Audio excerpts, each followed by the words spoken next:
We are currently working with the planning department on Gardner Street, Lions Way, Spring Street, and Lincoln Ave to get that moving, town manager and others, so we can get that the next couple of years. If we can complete that area, that's going to give us a connection of our overall sidewalk program that we've worked with Leah, so we can connect the inner city with improved sidewalks, a good pedestrian walkability to different areas within the Salisbury Square.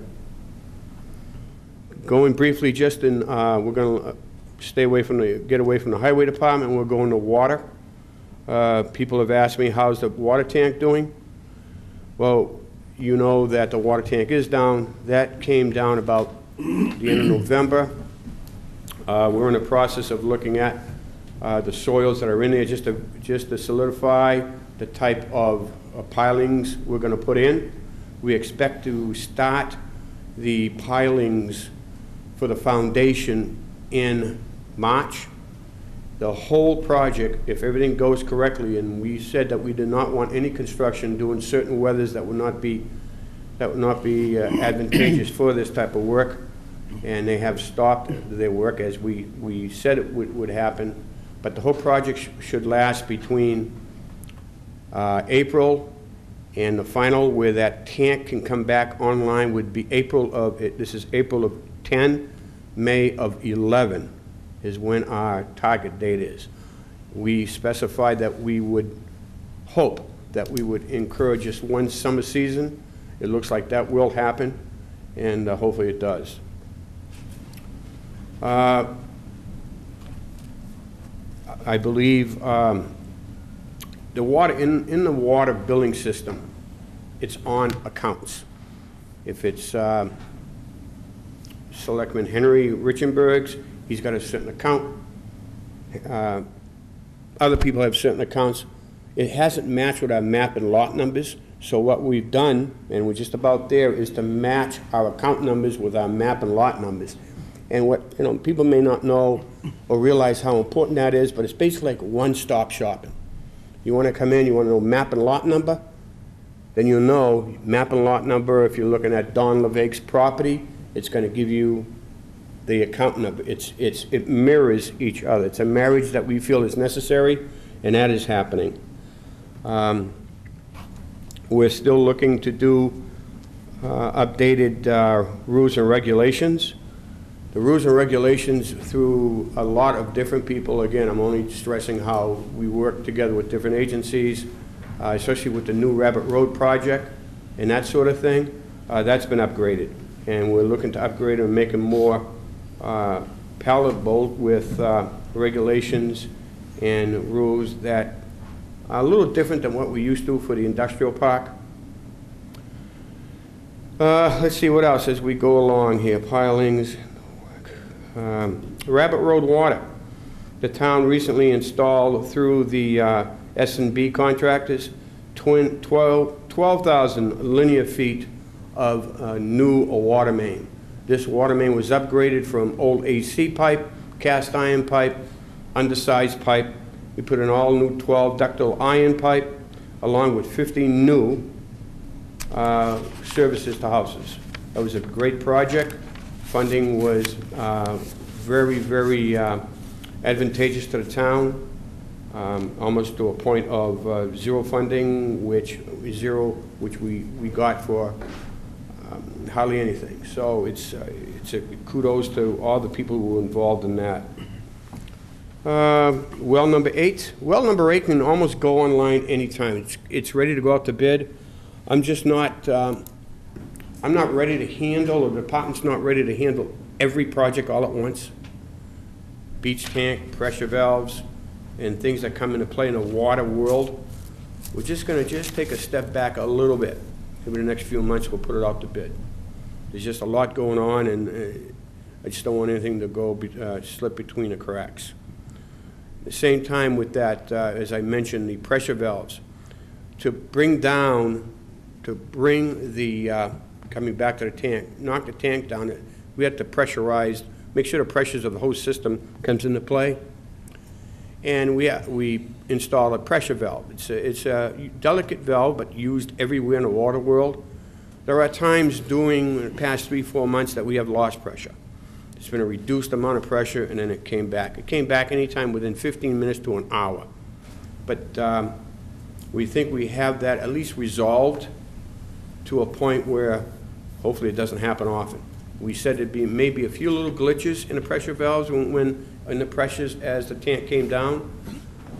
Again, they've been minor in nature, but still glitches, and they need to be resolved, and we're working on that.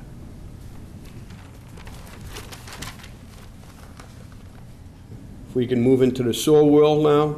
Industrial Park, we just finished installing 15,000 linear feet of sewer. We currently have at least 20 people in the Industrial Park area that have been hooked in. A very successful project.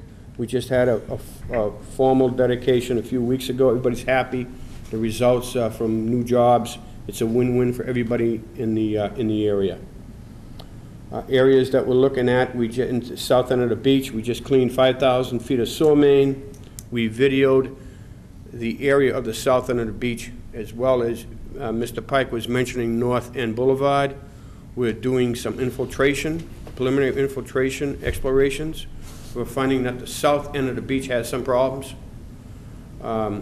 We have located a variety of problems at the south end of the beach.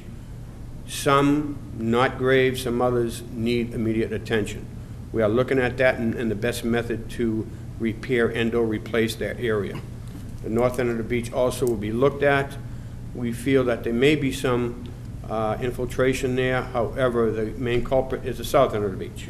And I'm just going to keep going because I can keep going all day.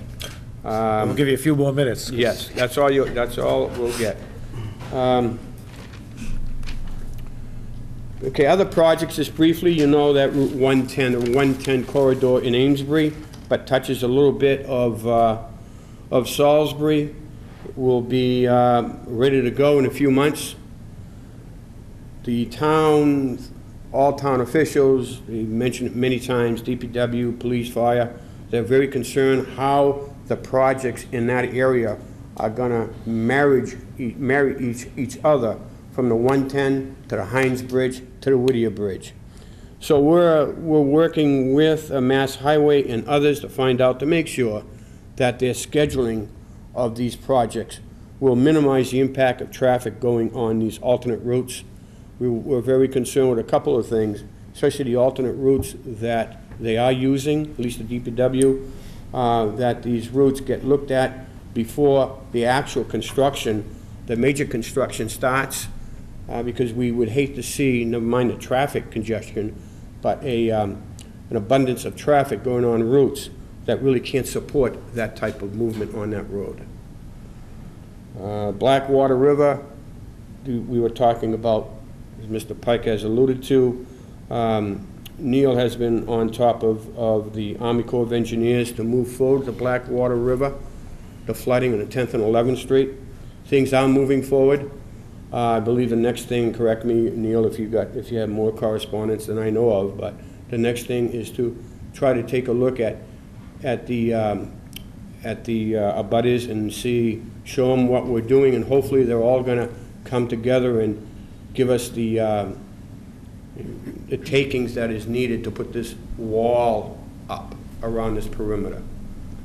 We've gone through 2/3, I'm going to say, of the issues that have to go through to get this done. We're very close, and hopefully that can move forward. Last but not least, is the culvert. Things are moving with the culvert. I've just recently had communications with Mr. Clymer and the planning department and others on how that Tide Gate culvert, some of the models that are surrounding the area for flooding, and hopefully if everything goes well, we'll get some grant money so we can upgrade the culvert so it can lessen our worries about flooding of the Route 1 on Bridge Road and other places, the businesses in that area. That being said, do you have any questions? Yes. Mr. Richardson. Dawn, the water tank, will this be the first summer without the water tank, or did we not have it last summer also? No, this will be the first summer. Okay, and you don't see there's any chance of loss of pressure